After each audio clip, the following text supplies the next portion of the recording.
Assalamualaikum warahmatullahi wabarakatuh. Perkenalkan, nama saya Dwi Ayu Lestari dengan NIM 220404502034 dari kelas B Prodi Bimbingan dan Konseling Universitas Negeri Makassar. Baik, pada kesempatan kali ini saya akan menjelaskan perilaku verbal dan non-verbal beserta contoh-contohnya guna untuk memenuhi tugas ujian tengah semester saya. Baik, yang pertama yaitu perilaku verbal dan non-verbal. Perilaku verbal mengacu pada apa yang diucapkan klien melalui kata-kata, sementara perilaku non-verbal atau juga dikenal sebagai bahasa tubuh meliputi gerakan fisik, ekspresi wajah, kontak mata, dan isyarat lainnya yang tidak dapat melibatkan komunikasi verbal langsung. Perilaku nonverbal dianggap sebagai indikator yang lebih jujur dibandingkan perilaku verbal karena perilaku tersebut tidak hanya dibuat-buat atau direkayasa. Hal ini menegaskan bahwa bahasa tubuh dianggap sebagai petunjuk yang lebih terpercaya tentang apa yang sedang dialami oleh seseorang. Misalnya, ekspresi wajah dapat mencerminkan emosi yang sedang dirasakan, terlepas dari apa yang mungkin dikatakan oleh klien secara verbal. Oleh karena itu, sangat penting bagi konselor untuk memperhatikan dan membaca perilaku nonverbal klien agar dapat memahami keadaan klien secara lebih mendalam dan menyesuaikan pendekatan konseli dengan tepat. Dengan mempertimbangkan aspek verbal dan nonverbal, konselor dapat membantu hubungan terapeutik yang lebih kuat dengan klien dan memfasilitasi proses penyikapan diri yang lebih terbuka. Pemahaman yang komprehensif terdapat perilaku ini memungkinkan konselor untuk menangkap nuansa-nuansa halus, mengidentifikasi adanya ketidaksesuaian antara apa yang dikatakan dan yang ditunjukkan oleh klien, serta menavigasi sesi konseling dengan lebih sensitif dan efektif.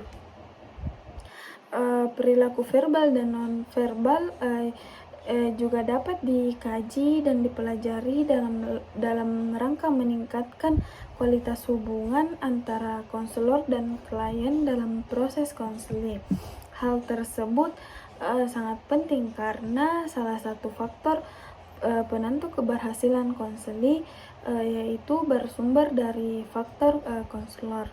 Perilaku verbal melibatkan penggunaan kata-kata baik lisan maupun tertulis untuk menyampaikan pesan, ide, atau informasi. Ini termaksud semua komunikasi yang dilakukan melalui bahasa yang terucap atau tertulis. Berikut ada beberapa contoh perilaku verbal. Yang pertama yaitu kata-kata. Penggunaan kata-kata untuk menyampaikan pesan atau informasi kepada orang lain. Ini bisa berupa percakapan, diskusi, penjelasan, atau pertanyaan. Yang kedua, nada suara. Cara seseorang menggunakan nada suara dapat memberikan tambahan nuansa emosional atau konteks terhadap apa yang mereka katakan. Misalnya, nada suara yang tenang dan lembut mungkin menunjukkan empati atau ketenangan, sementara nada suara yang tinggi dan keras mungkin menunjukkan kegembiraan atau frustasi. Yang kedua, intonasi. Intonasi mengacu pada pola naik turun dalam ucapan seseorang. Ini dapat menunjukkan jenis kalimat atau perasaan yang terkait dengan apa yang dikatakan. Misalnya, intonasi yang naik pada akhir kalimat sering menunjukkan pertanyaan, sementara intonasi yang turun sering menunjukkan pertanyaan. Yang kedua, yang terakhir, volume. Volume suara volume suara seseorang dapat mengirimkan pesan tentang keinginan atau kebutuhan mereka. Misalnya, suara yang lantang mungkin menunjukkan kegembiraan atau keberanian, sementara suara yang pelan mungkin menunjukkan keraguan atau keintian. Perilaku nonverbal. Perilaku nonverbal melibatkan ekspresi, gerak tubuh, postur, dan ekspresi wajah yang digunakan untuk menyampaikan pesan atau emosi tanpa menggunakan kata-kata. Ini meliputi ini adalah komunikasi yang dilakukan melalui ekspresi fisik dan gestur. Adapun beberapa contoh perilaku nonverbal yang pertama, ekspresi wajah. Ekspresi wajah seseorang dapat memberikan petunjuk yang kuat tentang emosi atau perasaan mereka.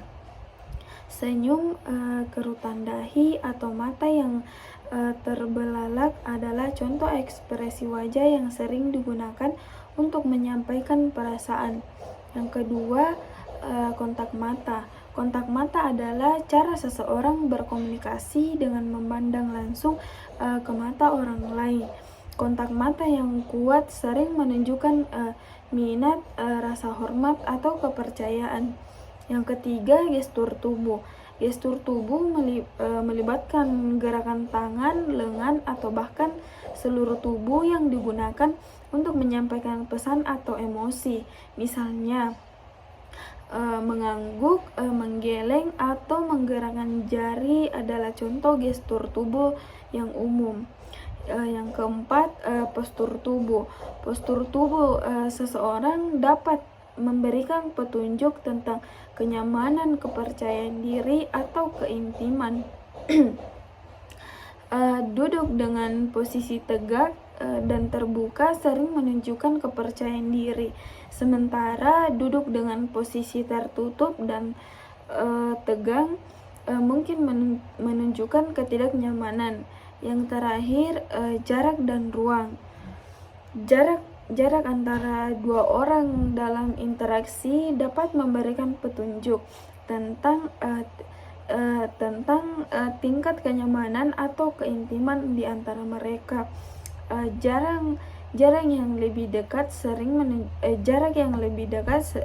menunjukkan hubungan yang lebih dekat atau rasa nyaman, sementara jarak yang lebih jauh sering menunjukkan kesopanan atau respon yang tidak nyaman.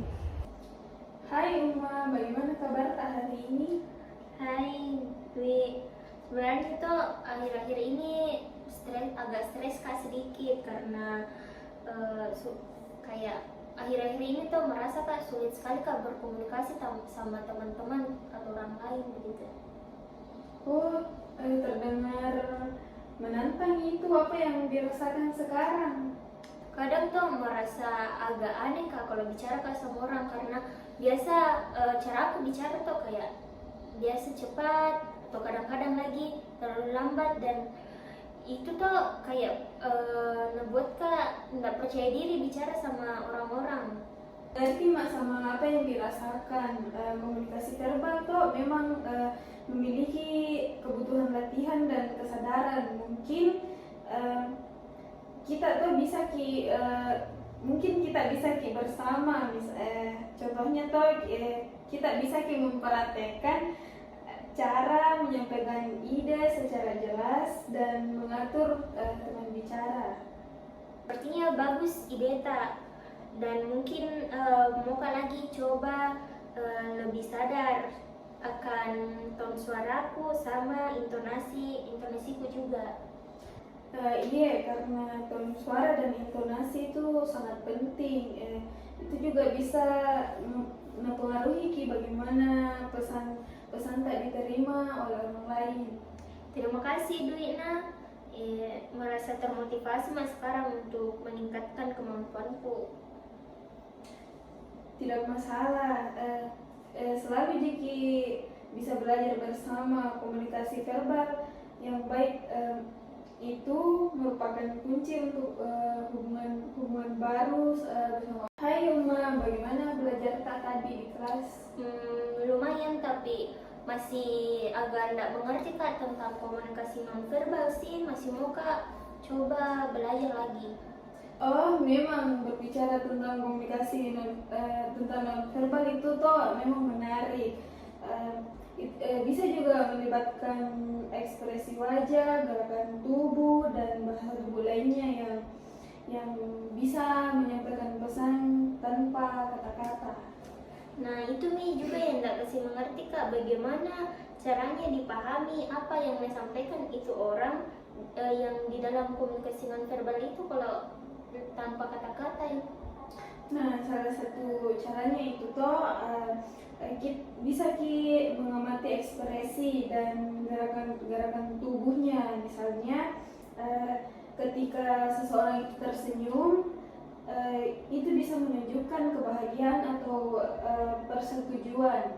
Oh, jadi ekspresi wajah sama gerakan tubuh bisa menunjukkan tentang perasaannya orang dan apa yang maksud itu orang. Betul. Selain itu, bisa juga memperhatikan tone suara dan bahasa tubuh secara keseluruhan. Misalnya, postur tubuh yang terbuka menunjukkan kepercayaan diri dan keterbukaan.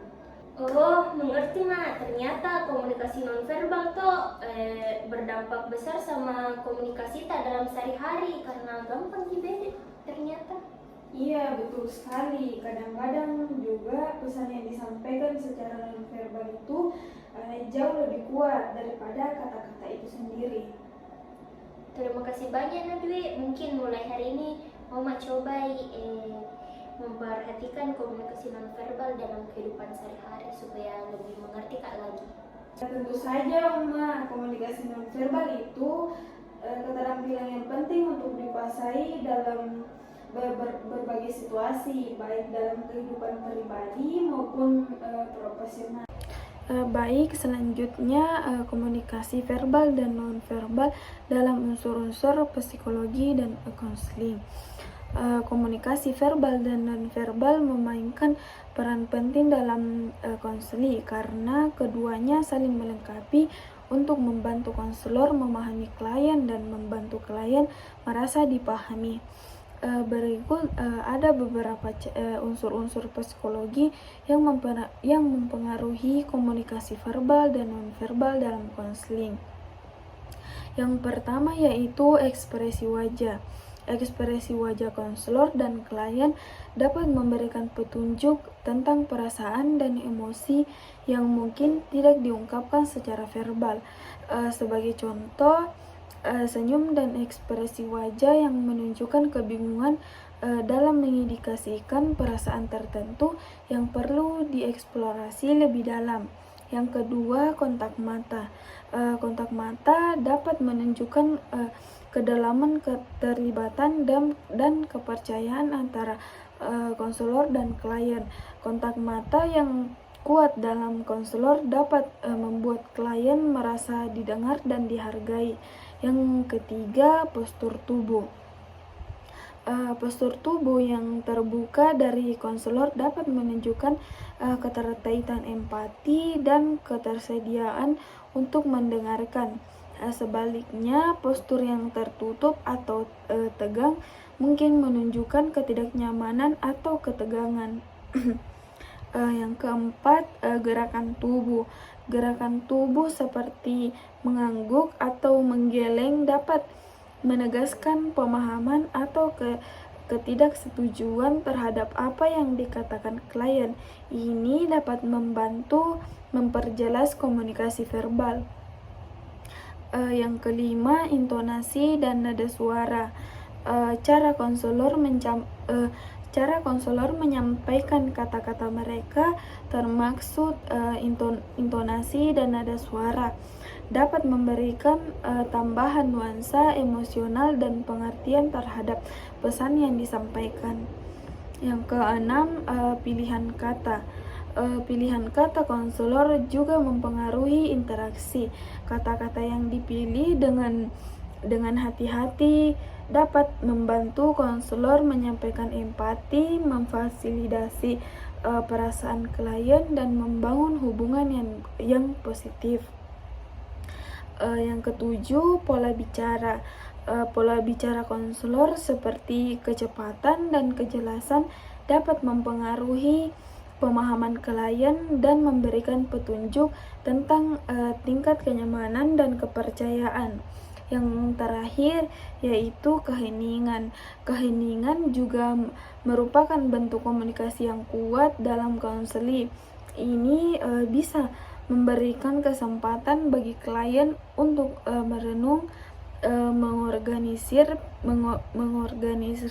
pikiran atau memperdalam refleksi. Pemahaman yang mendalam tentang komunikasi verbal dan non-verbal dalam konteks psikologi dapat membantu konselor membimbing klien menuju pemahaman diri yang lebih baik dan solusi untuk masalah yang dihadapi.